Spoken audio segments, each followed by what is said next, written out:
Okay. And two more. Let's see, transcript.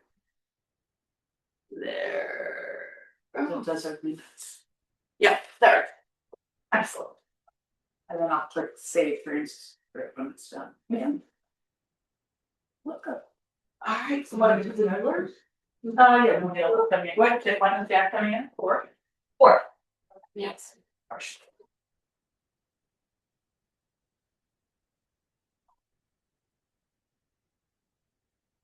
So this is the call to order for the Charter Review Committee, and this is group revision. revision. Yeah. Not very long on that. This is group 2, and we're here for our interviews in the afternoon. I'll take a roll call. Russell Kimes, not present. No.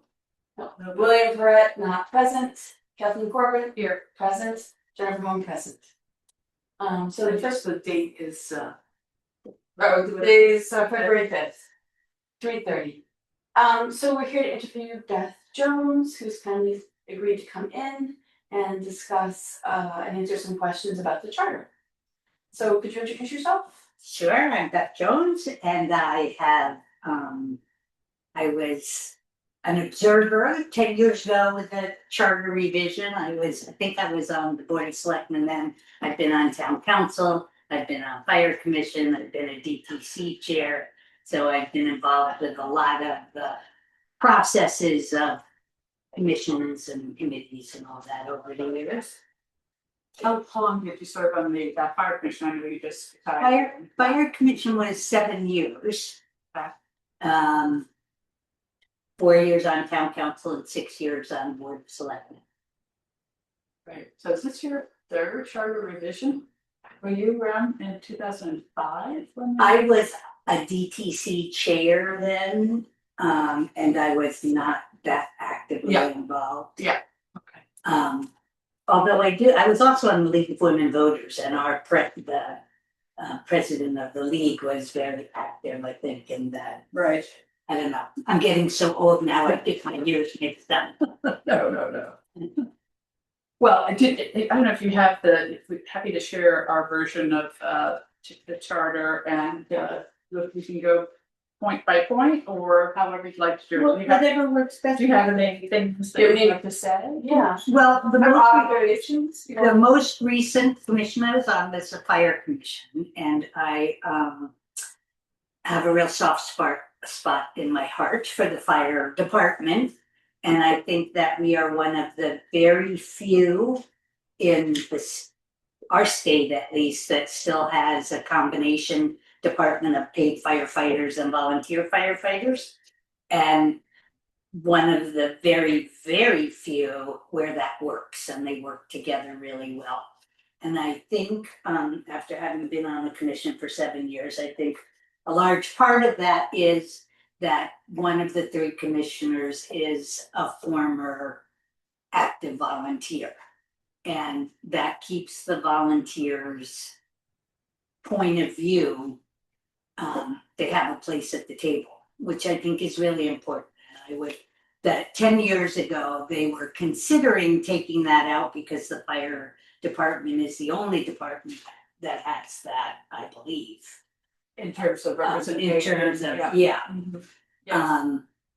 But I think it's really important, so. What is from 10 years ago to today, if you happen to know, what is the number of volunteers that we as a town have for our fire department? And does that change? The number that has volunteers now? Yeah. It's, to my knowledge, I know from the time I was on till now, it's a much larger number of volunteers. And we hired, during my tenure, we hired our first paid female volunteer. I mean, firefighter. Not paid. Paid firefighter. Okay. We hired our first paid female firefighter, but we have several volunteers, women firefighters now, because very often in the department, we do hire from the volunteer because they're the one that, they come and interview with us, and very often we do such a great job of training that our guys are the best guys. And so that's I think it's very helpful that we have more women volunteers now, because I think that gives us more of an opportunity to have more women paid firefighters. Increasing diversity is an important part of it for me. I have to look at this a little more closely. I don't see. One of the members of the commission shall be an inactive member of such volunteer fire department. Yeah. Right. So we've been sort of debating, and we heard too from the fire commissioner. Fire chief, excuse me. Expanding maybe from 3 to 5. Members of the commission. There was sort of pros and cons to each, but some of it was representative new ideas coming in, being able to form a quorum is always safe. Any thought about that or any? With all of the 3-member commissions, the police, the ambulance corps, the board of selectmen, I think 3 works well for most of those. I would not be pro increasing the number. Not even for the fire commission alone? No, because even when I left, when they were appointing new members, it's even with 3, it can be difficult to find people that really have the knowledge and I think if you keep it at 3, you can keep it to 3 really knowledgeable people. If you expand it to 5, I think it just waters down the commission a little. I know as a DTC chair, many of the recommendations for boards and commissions came before us, and then we recommended them. But we have a huge volunteer base in our community, which is wonderful, but there aren't that many extra that you could expand a bunch of commissions to make them even larger and have them well served. I don't think. Mm-hmm. I think 3 works very well. Hey, Kathleen, did I jump in the wrong meeting? Possibly, but you're welcome. We're doing a meeting with. Yeah, no, we had one at 3:30 as well. I'm just wondering if I just jumped in the wrong one. Apparently I did, right? Possibly. Is that going on upstairs? Is that for group 1, Todd? Yeah. I forget what group number we are, but obviously Oh no, I'm sorry. You're 3. we're 3, yeah. Yeah. What's upstairs in the boardroom now is something slightly different. Yeah, all right, let me log off. Let me just check the calendar. One sec. I did speak to Pam when I went up there to be sure. Yeah, This was our number. 2 seconds here. I'll just let you know what's going on at the same time. Sorry about No, You're used to this. Oh yeah, there are 2 at 3:30. All right, And we're the one listed second. The other one is group 3. Yeah, it's the first one on the calendar. all right. Let me hop off and I'll figure it out. Thanks. Okay. Yeah, bye. And they're on the second floor. that. Maybe she's getting a different Zoom. They're in the classroom. Right, but you can give out a new Zoom link. I did confirm with Pam, because she set this up downstairs. Okay. I'm sorry, so we've been having a discussion about a more formalized process for nomination / identification / of appointed positions. Mm-hmm. Something a little bit more programmatic. So for instance, something we've been talking about is it being posted on the websites, then there's a contact, it needs to go through various people, maybe also to the town council, etc., to sort of get a better awareness of maybe people who are contemplating this, but because of the number, and I have it with me, of unaffiliated voters, some of the classic ways that people have been sort of identified is changing. Yeah. Yeah, that makes sense. It was, I was at the New Canaanite Coffee this morning. I heard there was quite a conversation. So, None of us were there. And Okay. Deanna was talking about, there were people who were saying, there was issues with unaffiliates, and she said, well, no, because they can come directly to me, but I, having been involved for 30 years probably, and as the DTC, we've done forums like come and we'll let you know what, we'll have a bunch of commissioners there and you can ask questions, but and you can put it on the website and stuff, but still there's going to be a huge number of people that say, I didn't know how you did it because they never go to the website. Right. And they never go to the, New Canaanite Coffee that says this is how you do it. And so I think the more ways you can try to get it out there, the better. And Probably wouldn't be necessarily codified in the charter, but no, it could be just as, a best, everybody accepts it, this is gonna be the process going forward, or it's in an ordinance. and there's a lot of processes that if we had enough people to work them could be improved. Like I think there's a lot of people.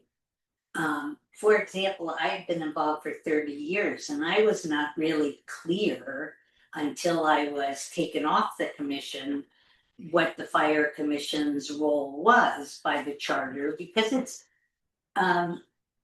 sometimes it's not there. Nobody tells you you have to sign the thing about no conflicts of interest and the ethics thing, but nobody tells you go read the charter and find out what your responsibilities are. Go read we've had a bunch of people that have never been to a meeting, never read minutes or agendas, and didn't even know they were on they didn't, like with P and Z, they were talking about that this morning, like all people, there's a number of people who are unhappy with St. Luke's and what's happening there, so they are now wanting P and Z to be elected, which, if you want me to weigh in on those, I don't think P and Z or Board of Finance should be elected, but they don't get involved until they have something personal happen to them that has to do with it, and all of a sudden, which has been the case forever. I mean, we went through a whole process to get sidewalks built, and when we were ready to go ahead with it, all of a sudden there's a referendum. People finally pay attention, but at least they finally pay attention, which is better than not paying attention at all. But I think there's a certain number of people that are just happy with town and the way it's going, and they don't, no matter what you do to tell them they can get more involved, they don't really want to get more involved, so. But I'm just going also to your widen the diversity, the discussion of people who are involved in certain things as well. To your point about women firefighters, or maybe someday there'll, be more women, whatever, that Yeah. sort of, that to your point, getting more voices at one Points table. of view. Yeah. Yeah, that, if you did decide to go to 5-member commissions, if you put that forward, I would want you to be sure that you put in that it can be a maximum of 3 of one party, because state law, a 5-member commission can be 4 and 1. Right. Which means the one person that's, if it splits out that way, it makes it very difficult for that person, because the other 4 can caucus all the time without noticing meetings or anything. And so if after discussing you decide that's the way to go, I would. We haven't had the full discussion, but I mean, for any change, there has to be, then that would require a ballot change. There has to be a compelling reason. And so far, it's debatable whether we've heard it or not, and so that, right, that's the thing. Where is the change necessary, for what reason? And Right. and how do we advocate for it? So And having been involved in a voting on appointing people in my years on the board of selectmen. If it ain't broke, don't fix it. I think that the people put forward by the RTC and the DTC are usually very high quality. And those two boards specifically require very specific skills. And like planning and zoning, we always went back for, oh, they already have 2 architects, what we need is a legal person, whatever. And you can find out, what you need, what the weakness is. Whereas if you're going elected, you have no control over the makeup of the board. It's anybody that wants to run.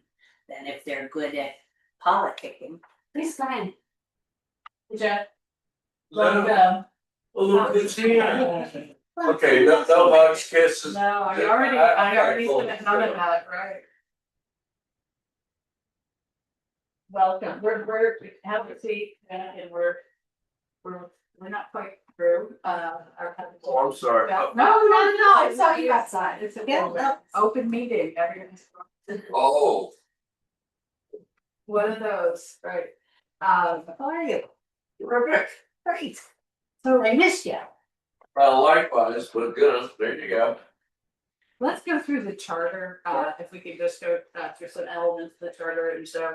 And Jackie, if you can just follow along with us too, and when we come to you, you'll know where, what questions we're asking for. So we just had a conversation about 3 members versus a higher number. And Yeah. we got Beth's input on that, and we'll get yours in just a moment.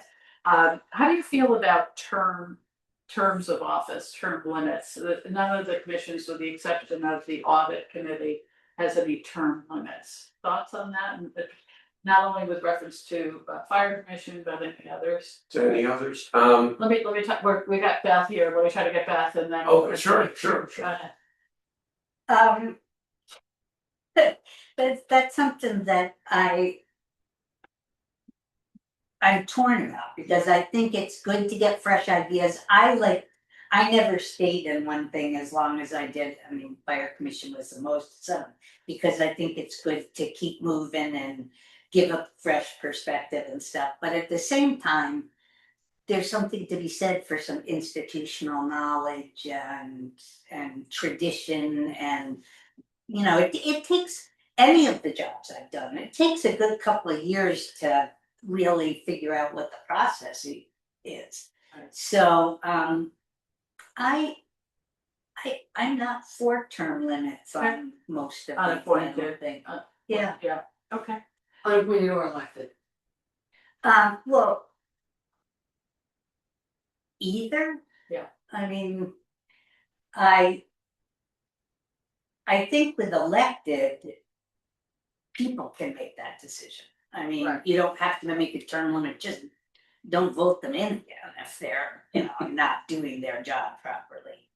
Absolutely.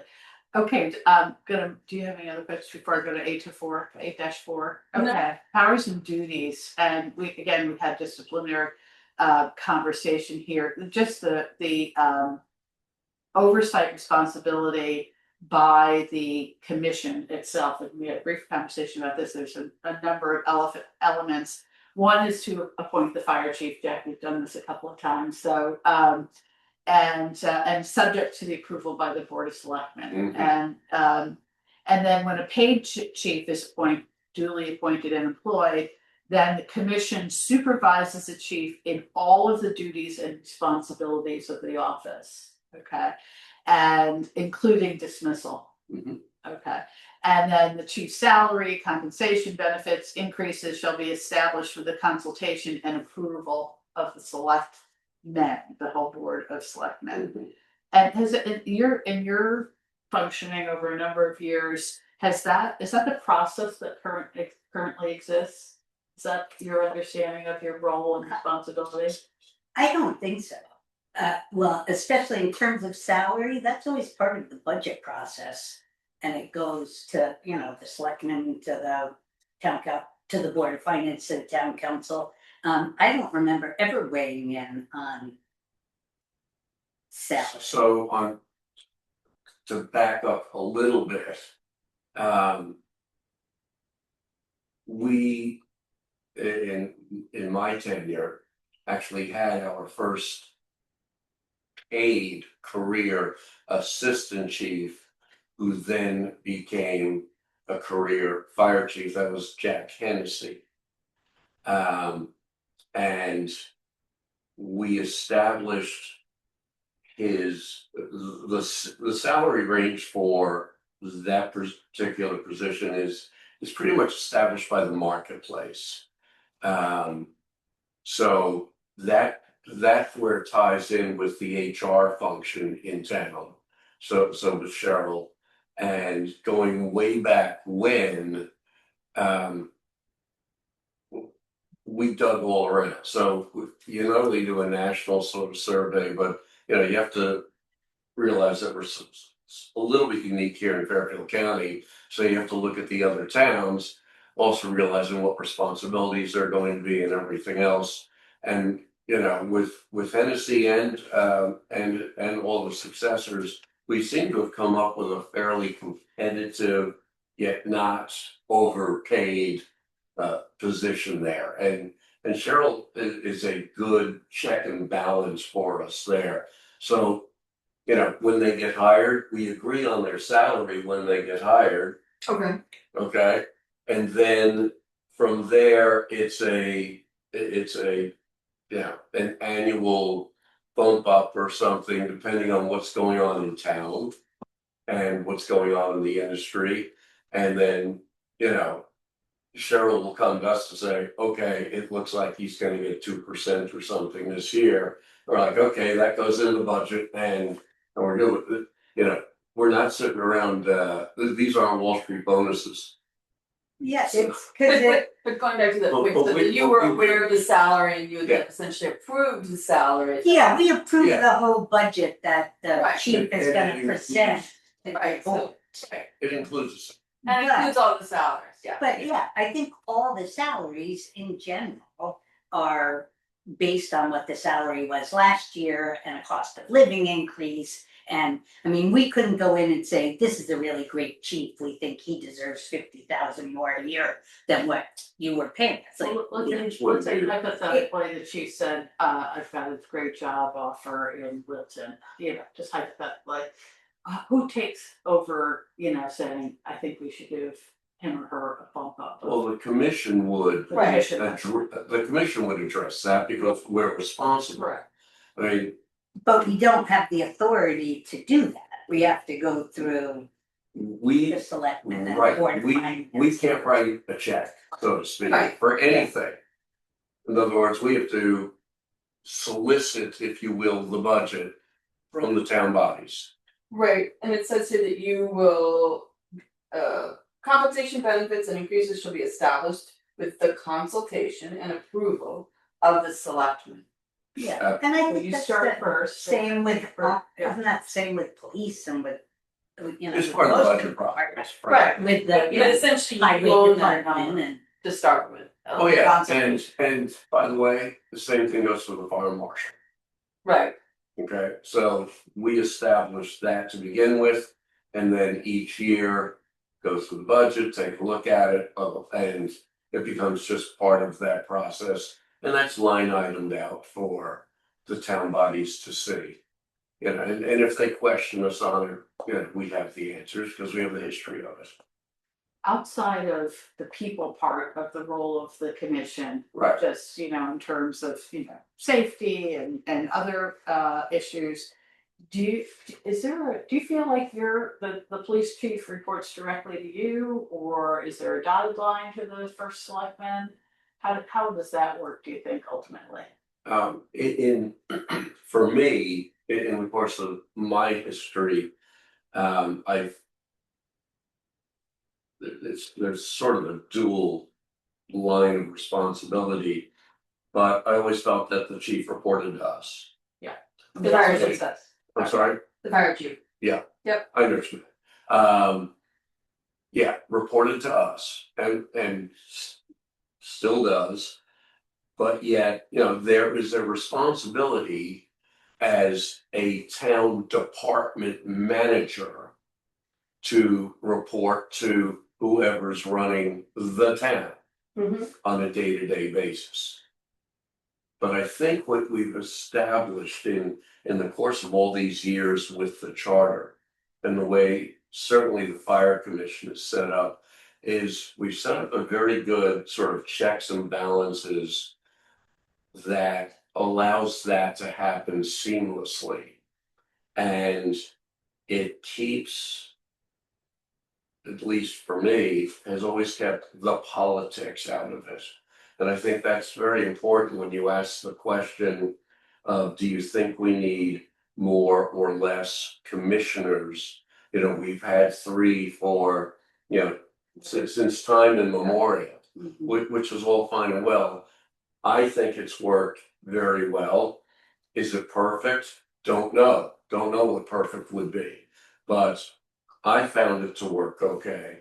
What I would never want to see, because I've seen what happens, is have elected officials on the commission.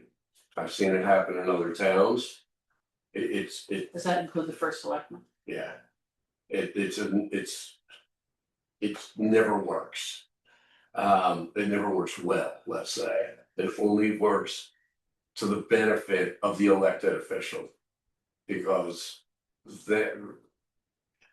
there's a reason we have these checks and balances. There's a reason we have appointed officials who aren't elected.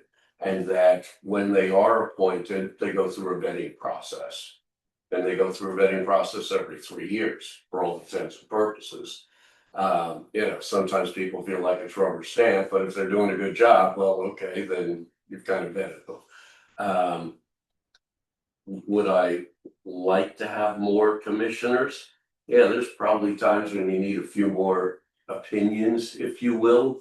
But frankly, over the course of time, at least in my history as a commissioner, I got to know fire service officials around the tri-state area, around the country, frankly, just because of the business I've been in. And I always felt free, given my position, to call them up and ask their advice. So, I find that it's, if we're going to be responsible for the safety of the people and property in this town, then I have a responsibility that goes beyond just, showing up for a meeting once a month. And I enjoy it. Jack and Beth, do you feel that the commission, I'll be specific about the fire commission, Sure. but then we'll address other commissions, of course. Yeah. Do you feel that they have a duty or responsibility to report to any other commission or individual?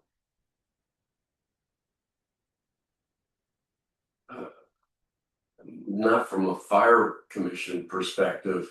I think our reporting to the Board of Selectmen is appropriate, and putting intermediaries in So that's who appoints us. and so do you So feel- that's to whom we are responsible. Okay. So you feel you're responsible to the Board of Selectmen ultimately as well, because they've appointed you?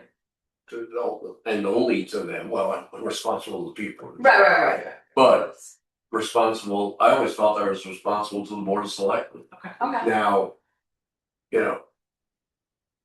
Um, that's saying that we then have our fiduciary responsibilities from a financial standpoint in being certainly, I don't know if we're reporting to them, but certainly respectful to, the Board of Finance and the town council and that sort of thing. So in that regard,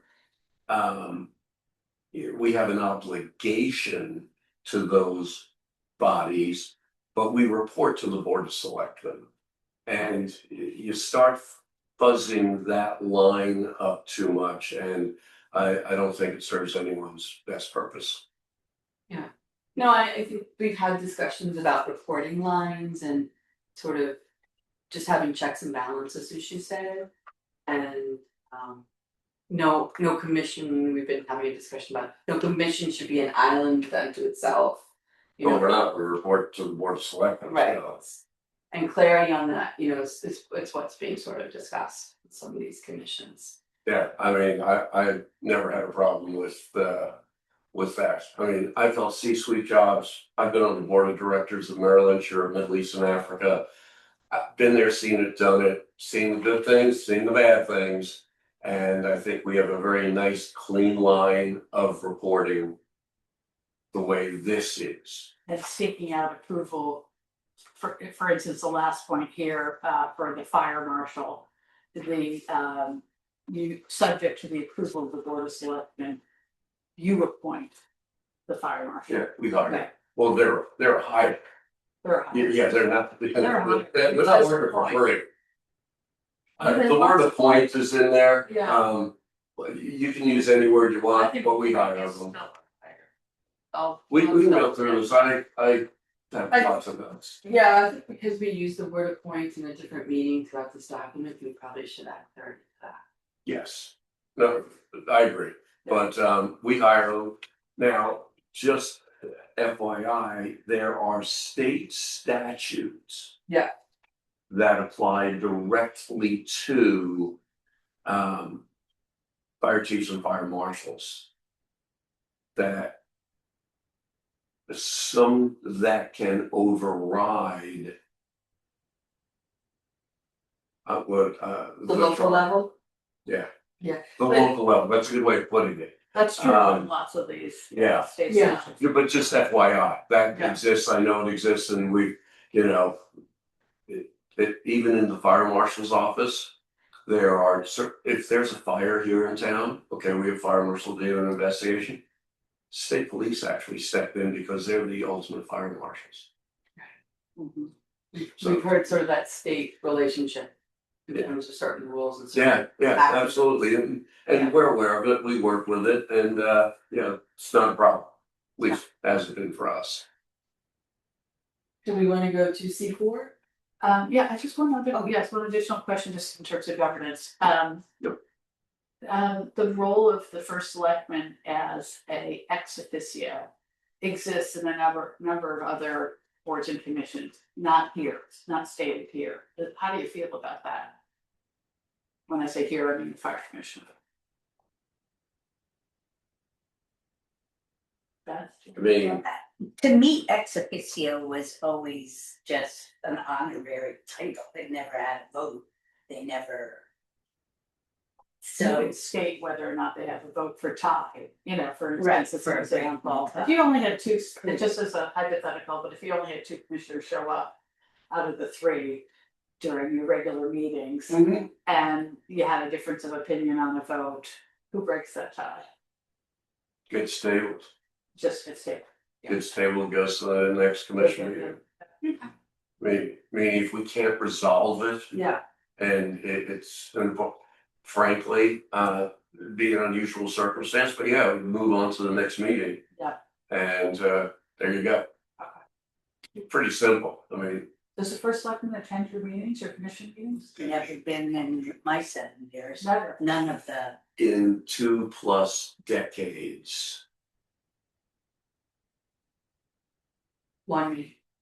Rob Malazzi showed up Well, to Rob- the vote one early December. Rob's Because, firefighter, so- yeah, when you were voting for the new chair, in fact, in, Yeah. doing that little swearing in thing. Yeah. But my last year there, I wasn't even I hadn't been reappointed for the term. My term was up a year before I. Yeah, but you're still serving, But, in yeah. all the cases, you still Right. serve until replaced. Yeah. Right. Right, yeah. Kevin showed up once. Okay. And that related to. I think I'm interrupting here. Your interview with Beth. We're doing Okay. fine. Okay, so almost back up a little bit, if we could. We talked about the number of commissioners, I mean, frankly, having any elected official serve ex officio serve a waste of time. It's, to be blunt. Mhm. Yeah, we report to the Board of Selectmen. Are they gonna come babysit? If they're gonna come babysit, then they don't need me. If they don't have the confidence in us to do that job, then excuse me. Yeah. If they're gonna show up to put undue influence on something they think is on the agenda, then I really don't want them there. If it's something that's that important, it's then going to go to them as a body. The whole board. Yeah. So I'd be careful about going down that road. I think it's a slippery slope. Just Not for. just one guy's opinion. Yeah, Okay. no, we appreciate it, yeah. Now, there is something in here, let's go back to the very beginning if we could, in C 8.2 about appointment in terms of office. I think it is very important that, I believe it's the second sentence, as long as there shall be a volunteer fire company in the town of New Canaan. That is so important that a member of the fire commission be it says inactive member in good standing. But however you want to word it, there has to be a representative of the volunteer company. Beth echoed that. That was my only soapbox item before you. Well, I agree when completely. it comes to supporting the volunteer company in this town,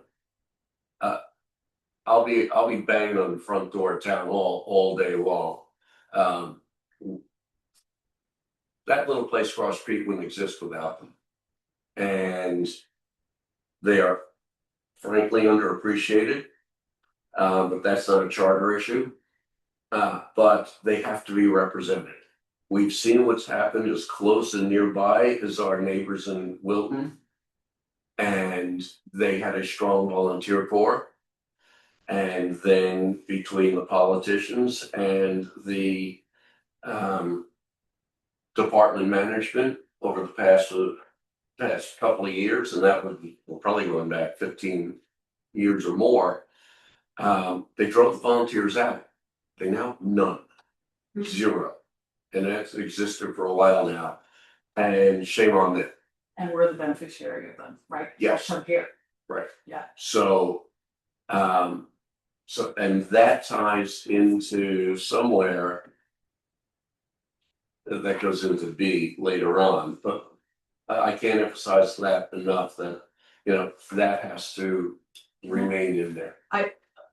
I agree with that point. I just want to make sure that the wording, I just want to understand it better. Yeah, One of the members of the commission, who is that now? Is that Sven? Yes, Okay. Shall be an inactive member. And Right. again, what does that mean? Won't go to fires, or what it says inactive? yeah, they're a member of the fire company. They have generally been a firefighter and or officer of Of the the fire volunteer. company, No, the fire company. of the volunteer company. Yeah. And have served many years. Kerry Smith was another example of that. Yeah. And the So in good standing, what they're paying dues or what they show up to meeting, what does yeah, that mean?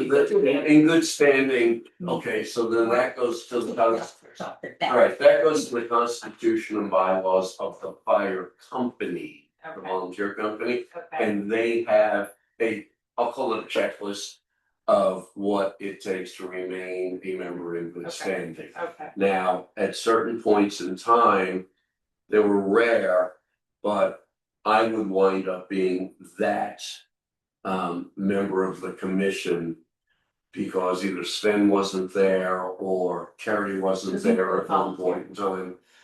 Because I am an inactive member of the fire company. okay. Okay, But, if there was a way, if it says inactive, and I understand why, because if they're an active firefighter, think of this. The fire commissioner, the fire commissioners are the ultimate bosses of the fire department. Leave the politics out of it, leave the politicians out of it. If that was an active member, then if they're on a fire ground and then they're reporting to an officer, but yet at the end of the day, they're the officer's boss, that's why it's an inactive member, Oh, I see. okay? That makes sense. And I, It's there for a reason. Yeah. and if I might be Yeah. wrong on this, Jack knows a lot more about it than I do. But I think after a certain number of years and a certain age, you are considered inactive. If there's a call out and there's a big fire, you could still, Sven would still go to a fire if they really need it. But after, I think 20 years maybe, So, you automatically become an inactive member. but yet, No you have the longer Larry Pitts and expected. Ed Carls of this world who've been there 30+ years and they're still active members, okay? And so God bless that's part of the company's bylaws. Yeah, Yeah. all that's in there. Okay. And they have, I don't remember the last time they redid their constitutional bylaws, but it's, 6 months ago, did they? they just did it. Okay. Do you guys have to approve it when they change their bylaws? That's all just under the company, they don't have to bring That's up to the yeah, town at all, That's on they're a them. private organization, more or less. They have to follow our, There is actually a Department statement rules. here that says that the commission shall recognize volunteers as members in accordance with the constitution and bylaws of the volunteer fire company. right, that's under B something. There's something in there too about if there should be other fire companies, which. More volunteer, if there's more than one volunteer company, isn't there's, I left my paper at home, I didn't go back and get it. I'm happy to share it. I don't recall that, Beth, but we only have one. Yeah, we've only always had one, that's why it struck me as kind of weird. There should are, there by the way, there are other towns that have more than one volunteer company. Big towns. Darien is all volunteer and they have like 4 different houses. Right? True. Never opened down there yet. Okay, Did you have another section, Jack, that you wanted to reference? someone brought up to me, knowing that I was going to have our little chit chat here. Something about assistant chiefs or chain of command. So I think that is, hold on here. That is. 848. There was something about the 848. assistant chief automatically becomes, Eight, steps in for the chief. 848, yeah. In the Okay. event of a vacancy, Right, in the position, we were going to add paid chief, Paid assistant chief. but we're gonna have paid chief and paid assistant chief, right? It was just gonna be chief. And this came from a recommendation as part of our discussion with the chief and the assistant Right, chief. yeah. And so the line of command, if you will, when it comes to vacancies, was the position of the chief. And then a paid assistant chief. yes, and that's where I was going with that. And she'll be acting chief if the chief is no longer. Right, and And that's then- how it exists, but I think for charter purposes, what they're trying to say is that should read a paid assistant chief. Correct. Yeah. And I would agree with that. Because right now we have one of the volunteers is also Russ, right? Is Yeah. considered the assistant. He's an assistant chief. And so he was So you wanting want- that But you clarification. want to pay. And then We the want- third line is, he said, and the fire company chief, so he suggested keeping himself in there, but as the third person, not the second person. Correct, and that's actually how it physically works now. And it doesn't matter where they live or anything else, that's just how it works. So if the chief isn't there, chief's out of town. Yeah. Okay, it doesn't matter if he's what, that's exactly how it works, but if you want to clarify that in the new charter revision, that's fine. Okay, that's how we have it. Yeah. Good. That's what we're moving towards, yeah. Um. What you, that's about as deep as you want to get, because what you want to avoid in my opinion, in the charter is getting into the standard operating procedures of the department. That's their purview. Right. Now, when they change their standard operating procedures, and I believe that's sort of referenced here in the charter someplace, that gets approved. Any rule changes or anything else get approved by the commission. Got And we generally do that. That's under B3 for volunteers, and then also C3 for the paid. Yep, there, that's where it is. And then that also brings the CBA into it. Because you have to remember, if you change standard operating procedures and everything else, you have to make sure that they're in accordance or not going against something that might be in the collective bargaining agreement. Right, so that goes to C4, what we were told about C4, and for your removal or suspend without pay of wages of any employee of the fire department for violation of any such rules, regulations, or for conduct found by the commission to be detrimental to the public welfare, et cetera, just so you know where we are at. We were going to reword that, it's because we understood that's not actually how it works. Yeah, yeah, so what has occurred in the past is that it's rare, but an officer does something that, it's less endangering the public, more endangering, or something like that. A firefighter leaves them, in the sense of leaving them unsupervised or something like that. Okay, that's a no-no. What's happened is that it goes to HR, and and then it goes to the chief with a recommendation that, they get suspended or get their pay docked or something like Right. that, or, and it really should go to the commission to make that decision. So however it is worded here in C4 that I believe you're referencing. Yes. Correct. The wording is correct, but the procedure somehow needs to reflect what it says there. So, because the flip side of that is that a grievance against, let's say, being suspended or penalized or whatever, anything such as that, the grievance goes to the commission, goes to the chief. It's in section 16, I believe, of the CBA.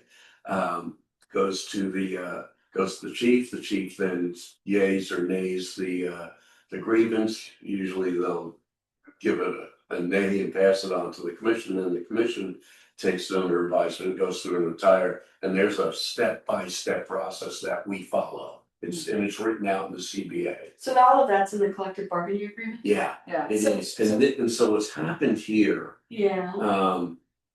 and maybe shame on me, but we as a commission should seek HR's guidance Okay. in what any possible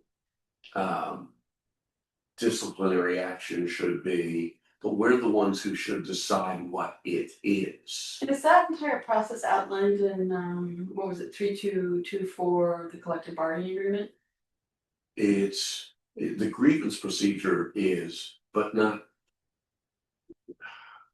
as I recall, the actual I'll call it meeting out of the disciplinary action. So I Didn't Jack, bring the CBA with me. and oh, that's okay, because I think we cover it, and correct me if I'm wrong, with maybe one exception where we might incorporate in consultation with the Human Resources Department. They definitely should. Yeah. be. So that should be added, and we'll find out where that belongs, and we're meeting with Cheryl too. and she'll Okay, help good, us- good, good. Yeah. She'll help us with that, but I think the final, And if you want to come back at me with questions, I'll get the CBA in front of me and Yeah, but we- because, Here's what we were thinking of doing, because we understood that document is part of the negotiation with the CBA yeah, and sometimes changes. yeah, So what, instead of, because this is every 10 years, you know, thinking of maybe adding HR potentially as an advisory and reference, but then citing the process of the CBA. Because if that changes when you guys agree again different, this won't change. Like, we wanna make it as that flexibility as possible. I'm in complete agreement that somehow or another this has to work with.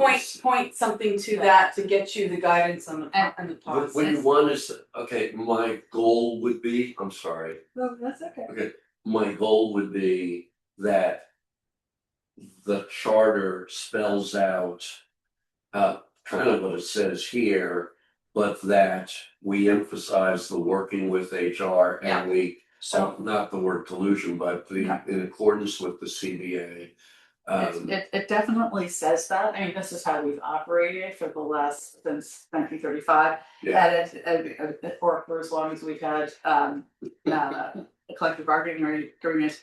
I think the last portion of the sentence of C4 said all these activities in terms of the responsibilities of the commission, provided such actions may be taken only in accordance with collective bargaining agreements and regulatory obligations. I think it addresses that very point, with the exception of the commission in consultation with the HR department of the town. I think we got a little bit of a differing opinion though from the fire chief. He believes that this wasn't exactly how it worked. it isn't. Exactly is what he said, No, so, it's not. What's So it- happened yeah, is the disciplinary action is meted out. And yeah, then it kind of works its way to the commission. So the decision sort of gets made. I think they're in they're in the glass. so yeah, he was saying essentially, this wasn't reflective of how it works, and Because so, I can yeah. remember and this isn't that long ago, an officer being, I think he got suspended for a day or something. And it sort of all happened with my knowledge. But what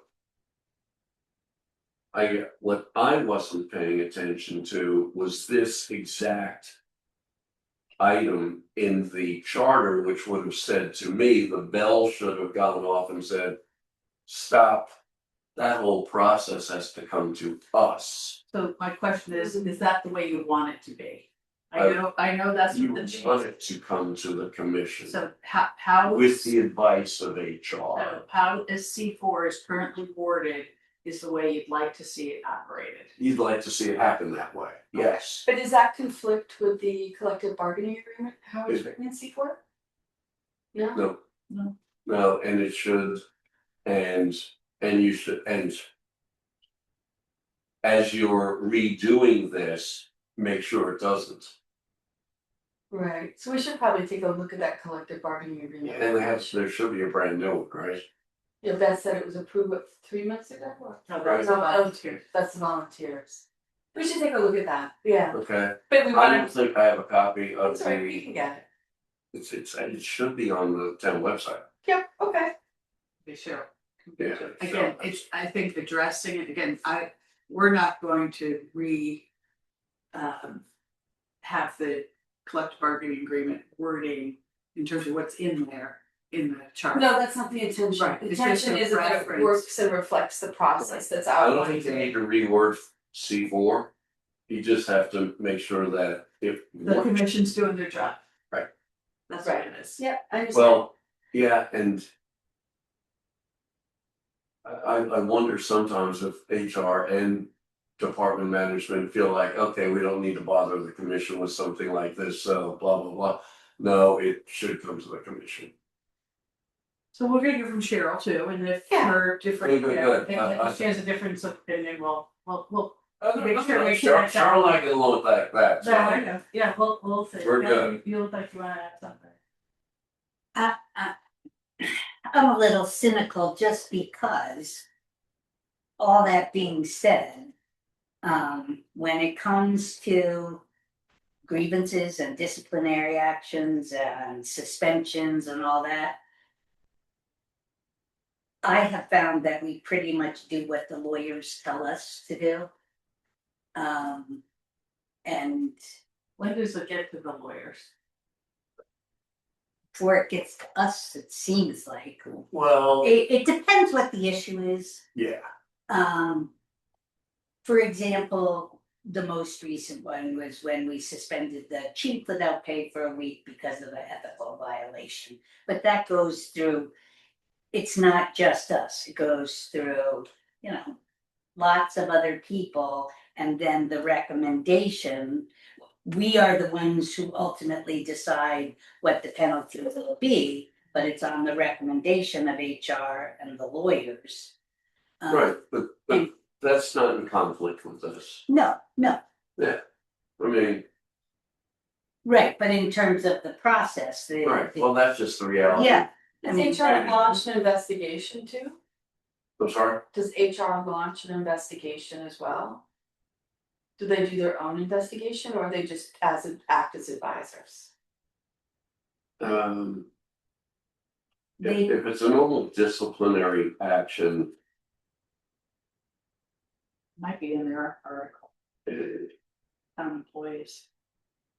yeah, remember there's a town employee handbook, I'll call it, right? sign, So, that they all sign, yeah, so that comes into play also, Okay, that's why I'm asking, yeah. because you also then have. Let's get Cheryl down here.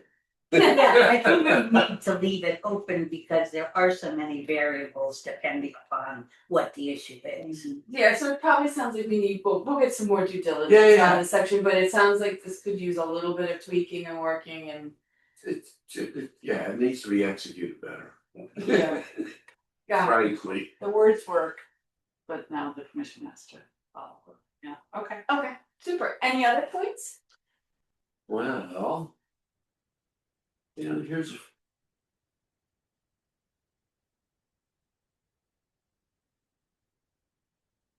we've all beaten the volunteer drum, so I thank you for that. If there's anything, I don't think we need to change the charter. By the way, I spoke with Sven personally also. So your comments are reflecting it, his are reflected through you?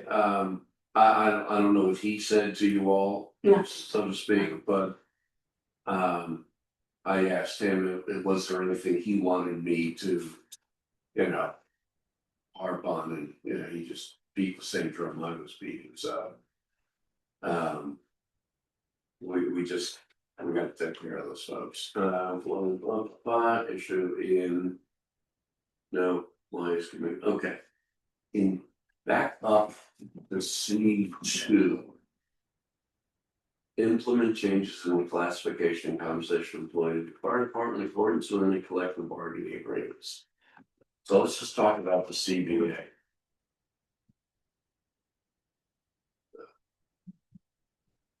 I haven't had dark hair in this job, but feeling like back when I had dark hair. And Chief Hennessy was the new assistant chief, and we were going through the collective bargaining agreement negotiations back then. The commission was invited to participate in, sitting in on the negotiations and everything else and had some sort of input. That stopped about 15 years ago. And it's always been, one of those kind of not any of your business. And my answer to that is, well, it's very much my business. Because I'm responsible. That's a take we, if you will, okay, responsible for. Running the department, and the CBA is part of the guides how the department is managed. And I think the commission should have a say in the negotiations now. Does that throw, another group in that people don't want in there? Who's people, who said, thank you, we don't need your input, was it the It collective? it basically came out of the selectman's office years ago. Kind of like, kind of don't need you. And I asked the same question because I hadn't even seen the collective bargaining agreement. I don't think it is online. I wouldn't think it would be, Well, the CBA, I don't, is it? we can, I couldn't find it, but at any rate, they said, oh, it's again back to the legal. We have professionals that all they Right, do is, collective bargaining. And so we don't need basically you amateurs in there. and so my attitude is that, my opinion, I should say, is that, well, we're part of department management. right, And department management reports to us. And department management's involved in the CBA process. And the commission is blind to what's going on. We don't know what happens until we see an almost final draft. But that again probably wouldn't be a charter issue. well, it's in here now. It talks about after consultation, to your point, Jack, with the Board of Selectmen, et cetera. Yeah.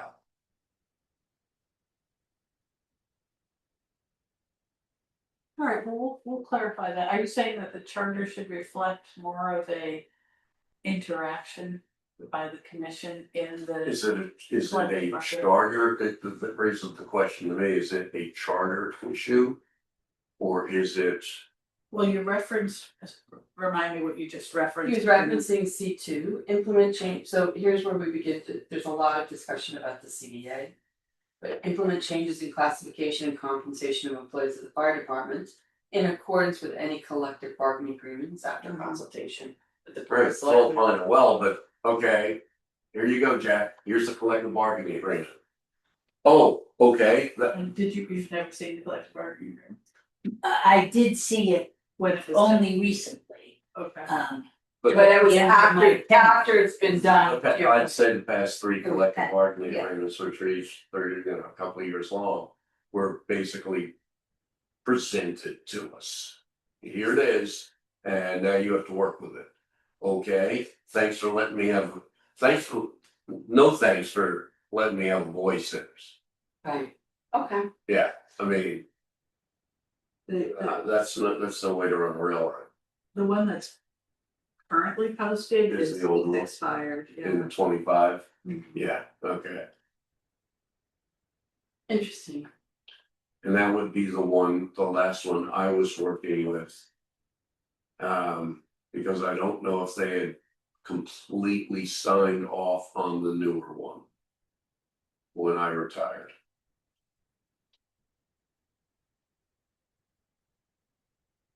So it was on the website somewhere, right?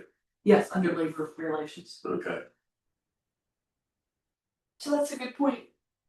If you're ultimately in charge, Well, if you're responsible for what's in the collective bargaining agreement, then you ought to have a say in what's in the collective bargaining agreement. or how it's constructed, Yeah, I mean, at least below, makes sense. So, but that, to my Okay. point, is that a charter issue? well, that's a good point to discuss, because but it is referenced around your role there. Yeah. About where you are sort of in the pecking order, for lack of a better word.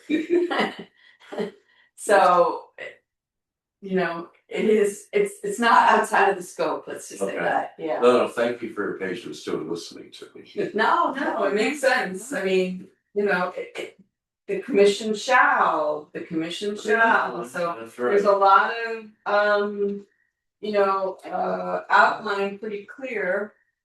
On what you guys have a role in and where you have a say, so. Now, someone sent me a list of questions. I did, Yeah, Jennifer did. just to Okay. give you a flavor of where we were looking. There was one, should That's step one. qualifications be required of members of the commission board to be an elector or property owner? Elector is fine, property owner not necessarily, because I've been renting for years after we sold a big house. Okay, That was an economic decision. I was running a place with, two people rattling around in 6,000 square feet and, it's like running a small hotel with no paying guests. We- At least that was the family joke anyway. The only current board that has that requirement is the Board of Finance. right. They have property. And Yeah, right. We thought, gee, is that fair that only one board has that requirement? We put it before the electorate and they shot it down. They said, absolutely not. You have to have skin in the game. Unequivocally. Yeah, no, so- right, if you're gonna be involved in it, yeah, absolutely, Yeah. I get You're that. making my tax. And some people are asking, right. and I'm not allowed to be on, I'm not allowed to have, by my company's rules. I can't, Run for office. no, I can't, well, yeah, it'd be very hard. Number one, and number two is I could not be on the Board of Finance anyway. Because of your company. Well, number one, we're the largest underwriter of muni Yeah, bonds in the world. yeah, Number yeah. two, is that you can't have financial control. See, whereas the commissioner, I don't have financial control. I can Recommend. recommend a budget. But I have, no, Under the. that's up to the three Yeah, boards. Right. Yeah, Got it, you're just a recipient. Super. Alright. Any other points? I think y'all are doing a great job. I don't envy you, if your work without your patience. Do you have more questions for me? And happy to answer them. Beth, I'm sorry, I sort of stole, Anytime, Jack. You're very knowledgeable. well, I did it for long enough. So, that's what we didn't answer, or at least I didn't, is, term limits. Yeah. There are certain of us that dive into, and Beth and her family, for Pete's sake, and their involvement in town are perfect examples of people who, Cecil Peak, they devote their lives to our town in some manner, shape, or form. And we need them and need to encourage more people to get involved. But, I kind of don't do anything half-baked. And so I dove into this from day one. There were a couple of reasons. One was a family reason. My wife's family lost 2 firefighters. And this is one of my ways of paying back without running into burning buildings. We're grateful. But, I got a license to drive a fire truck right away. Hey, I'm a You got the gearhead, uniform. I saw you in that uniform. I'm a gearhead guy who loves anything with wheels on it. And I lost a bet, that's how it happened. Ah, Yes, it was with Russ. Times. Yeah, we were, we were shooting the bull, sitting around the firehouse early on. What? Father, Russ Kimes. No. Senior? Oh, junior. Young Oh, Russ. third. Oh, okay. And then I had raced cars in my time, and I said, driving a fire truck, it's just like any other vehicle, it's just physics. He goes, oh yeah? He goes, you ever driven one? I said, no. He goes, you're on, we've got a Q course, which is the course for learning how to drive a fire. He goes, we've got a Q course coming up. I need $75 from you. And it's every Saturday for the next couple of months, and I expect to see you there. So you did it. You bet your bottom dollar. So I even if did. you're elected, we can call upon you to at least drive the truck. I am qualified to drive engine 2, which is soon to be big stint, but yeah, no, it's on my driver's license. Okay. It's very cool. No, but to that point about people getting engaged, Encouragements. it takes a lot, this is a technical business. And it takes a long time. But you think about how long it takes a firefighter to become a firefighter. And then think of how long it takes to learn all of, what they're going through, plus how these departments are run, what equipment is needed, and on and on and on and on and on. And should there be term limits? Probably, but should they be, 2 terms? Probably too short.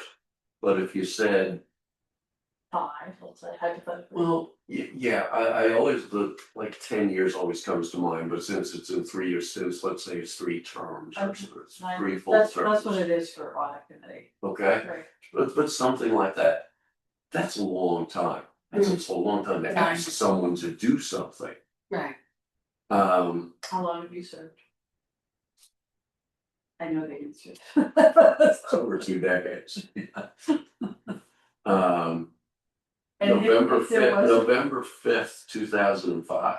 And so Jen, if there were term limits, say hypothetically in the fire commission. Yeah. And this exists in other charters, you can come back on as long as you're You step offer- off for A year. a You year. step up, yeah, I In mean, Fairfield, it's 2 consecutive terms and you're off for a year, you can come back. okay, Assuming there's room. Right. Yeah. right, but that's fair. I think it's Because that goes to Beth's point of institutional knowledge. Right. And that goes a long way in something such as the fire service, which is very long on history. I mean, the joke is it's 200 years of history unimpeded by progress.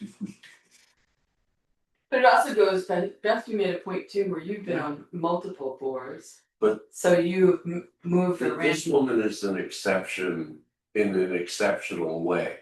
Don't let it go to your head. But no, in all seriousness, we have a hard time finding volunteers in this town. Mhm. And it's not getting better. So having term limits, okay, is good. You have fresh ideas, but they're there long enough to have, a certain amount of experience that they can pass on to others. So yeah, I'm there. It's probably also because in the political sphere, I believe in term limits, not 30 years in Congress. careers. Thank you very much. But that's not for here, but so yeah, I think there should be, and it can easily work.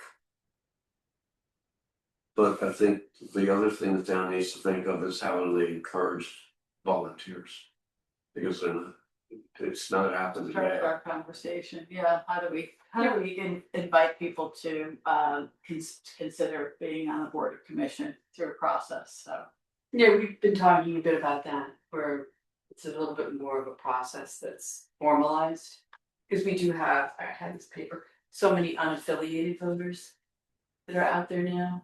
Oh, I'm fond of that, right? Yeah, Yes. so how, normally I know. The that party you sort have of- to be, what, red, you have to be, yeah, okay. parties sort of help propose as well as funnel and also encourage. So now with the balance sort of being, there's a lot of unaffiliateds.